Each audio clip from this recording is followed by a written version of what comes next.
নমস্কার বন্ধুরা, রাধে রাধে। দেখুন, ইতিমধ্যেই তো ভাদ্র মাস পড়ে গিয়েছে।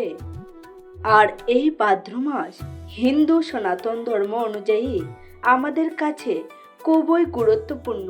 কারণ এই ভাদ্র মাসে ভগবান শ্রীকৃষ্ণ এবং শ্রী রাধিকা জন্মগ্রহণ করেছিলেন। সেই জন্যই এই ভাদ্র মাসের গুরুত্ব আমাদের কাছে খুবই অসীম এবং খুবই গুরুত্বপূর্ণ মাস এটি। আমাদের কাছে ভগবান শ্রীকৃষ্ণ এই পৃথিবীতে অবতীর্ণ হয়েছিলেন পাপ অনাচার থেকে এই পৃথিবীবাসীকে রক্ষা করতে, ধর্মকে সঠিকভাবে প্রতিষ্ঠা করতে কিন্তু ওনারা অবতীর্ণ হয়েছিলেন। তো বন্ধুরা, এই ভাদ্র মাসে কিছু কাজ রয়েছে যেগুলো করলে অখণ্ড সৌভাগ্য লাভ হয়। আবার অন্যদিকে এমনও কিছু কাজ রয়েছে যেগুলো করলে জ্বালা যন্ত্রণা বৃদ্ধি পেতে পারে, অর্থ সংকট হতে পারে, এমনকি বিপদ আপদও আসতে পারে। কারণ এই ভাদ্র মাসটিকে শাস্ত্র মতে বলা হয় শূন্য মাস। তাই এই শূন্য মাসে এমন কিছু কাজ রয়েছে যেগুলো করা সংসারের পক্ষে একদমই ভালো নয়। তাছাড়া এই ভাদ্র মাসটি হলো মা লক্ষ্মীর অত্যন্ত প্রিয় মাস। তো চলো বন্ধুরা, আজকে এই ভিডিওর মাধ্যমে এমন কিছু বস্তু বা জিনিসের কথা তোমাদেরকে বলে দেব, সেগুলি কিন্তু ভুল করেও এই ভাদ্র মাস চলাকালীন কাউকে কিন্তু দেবেন না। তাহলে কিন্তু আপনার সংসারে চরম দারিদ্রতা এবং অর্থ আনি কিন্তু বৃদ্ধি পেতে পারে। চরম অশান্তি কিন্তু আপনার গৃহে লেগেই থাকবে যদি এই জিনিসগুলো ভাদ্র মাস চলাকালীন আপনি কাউকে দিয়ে দেন। এমনকি শাস্ত্রমতে বলা হয় এই জিনিসগুলো আপনি যদি কাউকে দিয়ে দেন তো মা লক্ষ্মী আপনার গৃহ থেকে চলে যাবে, যার ফলে কিন্তু আপনারা লক্ষ্মীহীন হয়ে পড়বেন। তাই বন্ধুরা, আপনাদের বলছি এই ভিডিওটি পুরোটা দেখবেন এবং আপনাদের জন্য ভিডিওটি খুবই গুরুত্বপূর্ণ।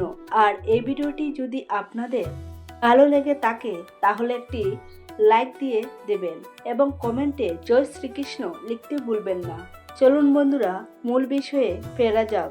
প্রথমেই যে বিষয়টি বলবো সেটি হলো ঠাকুরঘরে ঠাকুরের পুজোয় ব্যবহৃত জিনিসপত্র, যেমন ঠাকুরের ঘণ্টা, প্রদীপ, শঙ্খ, চন্দনপিড়ি।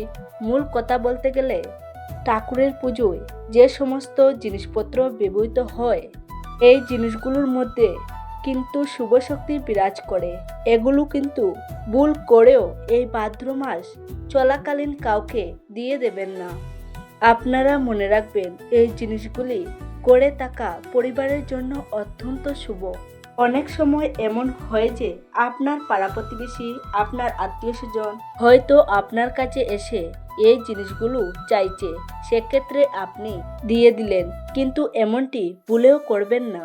জানবেন এই জিনিসগুলি যদি ভাদ্র মাসে অন্য কাউকে দিয়ে দেন তবে আপনার ঘরের শুভ শক্তি গুলো কিন্তু অন্যের গৃহে চলে যাবে, যার ফলে আপনাদের জীবনে কিন্তু নেগেটিভ শক্তি বৃদ্ধি পাবে, যার দরুন সমস্যা, বিপদ আপদ, অর্থনৈতিক কষ্ট এগুলো কিন্তু মাথাচাড়া দিয়ে উঠবে।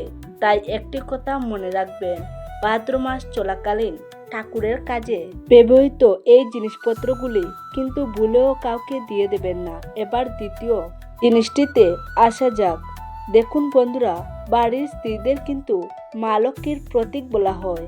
বাড়ির স্ত্রীদের গয়না বন্ধক দেবেন না এবং তাদের বস্ত্র এগুলি কিন্তু ভাদ্র মাস চলাকালীন কাউকে দেবেন না। বিশেষ করে মনে রাখবেন মঙ্গলসূত্র, এই মঙ্গলসূত্র কিন্তু কখনোই কাউকে দেওয়া উচিত নয়। এমনকি পায়ের থুড়া, বিছে এগুলো কিন্তু কাউকে দেওয়া উচিত নয়। আপনারা যখন সোনা, রূপা, হিরে যাই কিনে থাকুন না কেন, প্রথমে আপনাদের উচিত সেই গয়নাটি মা লক্ষ্মীর পায়ে স্পর্শ করিয়ে তারপরে নিজের শরীরে ধারণ করা। এতে মা লক্ষ্মীর কৃপা আপনার উপরে বর্ষিত হবে। তাহলে বন্ধুরা, এই শুভ জিনিসগুলি কিন্তু কখনোই বাড়ি থেকে বের করবেন না, এই বিশেষ করে এই ভাদ্র মাসে। এরপরে যে বিষয়টি বলবো সেটি হলো টাকা পয়সা। দেখুন, কোনো এমার্জেন্সি কারণ ছাড়া আপনার যত বড়ই বন্ধু বান্ধব বা নিকটবর্তী আত্মীয় স্বজন হোক না কেন কাউকেই টাকা পয়সা ধার দেবেন না।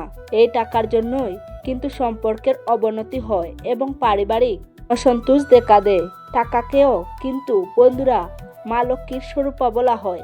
সেই জন্য এই ভাদ্র মাসে কাউকে টাকা পয়সা ধার দেবেন না, টাকা সুদে দেবেন না, এমনকি কারো কাছ থেকে টাকা পয়সা ধারও আনবেন না।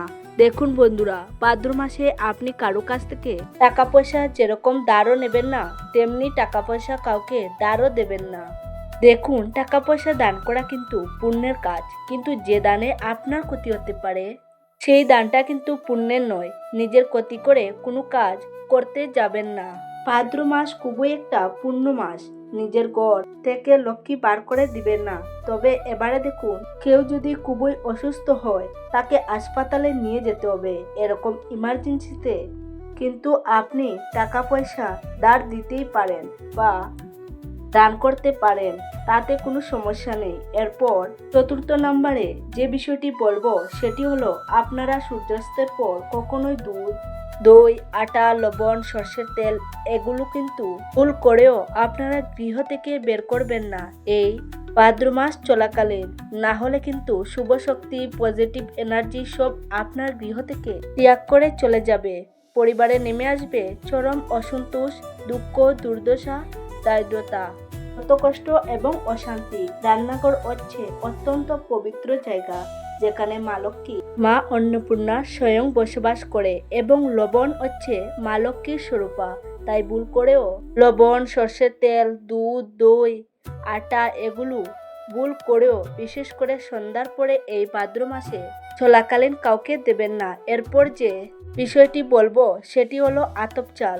শাস্ত্র মতে বলা হয়, এই ভাদ্র মাসে আপনার গৃহ থেকে যদি চাল কাউকে দান করেন বা কাউকে দিয়ে দেন, তাহলে মা লক্ষ্মী স্বয়ং আপনার গৃহ থেকে চলে যান। শুধুমাত্র আতপ চাল নয়, যে কোনো চালই আপনি কাউকে এই ভাদ্র মাস চলাকালীন দান করবেন না। এই ভাদ্র মাসের চাল দান করলে আপনার গৃহে কিন্তু চরম অর্থকষ্ট নেমে আসতে বাধ্য। তাই ভুল করেও এই ভাদ্র মাসে চাল কিন্তু ঘর থেকে বের করবেন না। তো এবার পঞ্চম বিষয় সম্পর্কে বলি। তো বন্ধুরা, সবার বাড়িতেই রুটি বেলার জন্য যে চাকি থাকে, সেই চাকি বেলনার সঙ্গেও কিন্তু মা লক্ষ্মী একটা সম্পর্ক আছে। যেহেতু মা লক্ষ্মীর সঙ্গে এই চাকি বেলনার একটা সম্পর্ক রয়েছে, সেই জন্য এই ভাদ্র মাস চলাকালীন কিন্তু এই চাকি বেলনা ভুল করে কাউকেই দেবেন না। কেউ যদি আপনার কাছে চাইতে আসে, তবুও আপনি এই জিনিসটি কাউকে দান করবেন না। এই বিষয়টি মাথায় রাখবেন। এর পরের পয়েন্টটি হলো কালো সর্ষে। এই কালো সর্ষে হচ্ছে আমরা রান্নার কাজে ব্যবহার করি। আপনারা কিন্তু ভুল করেও এই ভাদ্র মাসে কালো সর্ষে কাউকে দেবেন না বা গৃহ থেকে বের করবেন না। এতে আপনাদের জীবনে দুর্ভাগ্য ডেকে আনতে পারে। মাথায় রাখবেন বন্ধুরা, ভাদ্র মাস চলাকালীন কিন্তু কাউকে সর্ষে দেবেন না। তো বন্ধুরা, আরেকটি গুরুত্বপূর্ণ বিষয় সম্পর্কে তোমাদের জানিয়ে রাখি। এই ভাদ্র মাসে যে বিশেষ জিনিসটি আপনারা কাউকে দেবেন না সেটি হলো জাটা। বাস্তুশাস্ত্র মতে জাটা কাউকে দান করতে নেই। আর এই ভাদ্র মাস চলাকালীন ভুল করেও কাউকে জাটা দান করবেন না। আমরা এই ঝাড়ুর মাধ্যমে কিন্তু বাড়ির সমস্ত আবর্জনা ঘর থেকে বের করে দেই। মানে বাড়ির যত নেগেটিভ শক্তি আছে সব এই জাটার মাধ্যমে বাড়ি থেকে বের করা হয়। বাড়িতে ব্যবহার করা ঝাড়ুও কিন্তু অন্য কাউকে ব্যবহার করতে দেবেন না। এমনকি বাড়িতে যদি কোনো নতুন ঝাড়ুও থাকে, সেটিও কাউকে দান করবেন না। তাহলে কিন্তু আপনার গৃহ লক্ষ্মীহীন হয়ে পড়বে। লক্ষ্মী কিন্তু আপনার গৃহ থেকে চলে যাবে যদি এই ভাদ্র মাসে কাউকে ঝাড়ু দিয়ে দেন। তো আজকে যে বিষয়গুলি আপনাদের সঙ্গে আলোচনা করলাম, সেই বিষয়গুলি মাথায় রাখবেন এবং ভাদ্র মাসে এই কাজগুলি ভুলেও করবেন না। তো যাই হোক বন্ধুরা, আজকের ভিডিওটি এই পর্যন্ত। আপনাদের ভালো লাগলে অবশ্যই বন্ধুদের সাথে শেয়ার করে দেবেন, যাতে তারাও এই ভিডিওটি দেখার সুযোগ পায়। আপনারা সবাই ভালো থাকুন, সুস্থ থাকুন। নমস্কার, ধন্যবাদ।